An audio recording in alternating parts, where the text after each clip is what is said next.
እንደኛ ያለ አረመኔ ያለ እንደኛ ያለ ክፉስ አለ? መጨካከናችን ልክ አልፏል።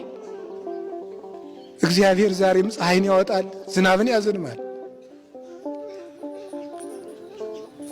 ዘመዶቼ እግዚአብሔር በዓመት አንድ ጊዜ መተን የምንቀልድበት አምላክ አይደለም። ምህረት ከሰው ልጆች ይፈልጋል። ምህረት ሳይኖረን ምህረት ልናገኝ አንችልም። ጨካኝ ሆነናል፣ እየተገዳደልን ነው። በገጠር ያላችሁት ሁሉ መስማት አለባችሁ። ክላሽ ይዞ ማስቀደስ አለ፣ ቅዳሴ አለ። ነፍስ የገደለባችሁ ሰው ቢኖር ያንን ነፍስ የገደለባችሁን ሰው ስለገደላችሁት የሞተው ሰውዬ ይመለሳል? አይመለስም። የሰው ያለህ ነው የሚያሰኘው።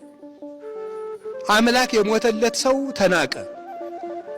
ለአንድ ሰው እኮ በግ አይደለም የታረደው፣ ክርስቶስ ነው የታረደለት። ታውቃላችሁ? ሰው ክቡር ነው። ለሰው አምላክ ሞቷል። ውድ ገንዘቡን በእርሻ የተዳፈነ ዕንቁ ፍለጋ ያለውን ከፈለ ማለት ዓለም ያዳፈነውን የሰው ልጅ ለመፈለግ ክርስቶስ ራሱን አሳልፎ ሰጠ። ያለውን ሸጠ ማለት አንዴ የርሶም ኩሉን ዘባይልውትም ኩሉ ማለት ነው። ራሱን ባዶ አደረገ ማለት ነው። ራሱን ባዶ አድርጎ የሰው ልጅን ለመዋጀት መጣ በትሕትና ሁሉ ሳለው። እግዚአብሔር ነግሰ ስብሐቲሁ ለብሰ የሚባል ጌታ ብርሃኑን ለብሶ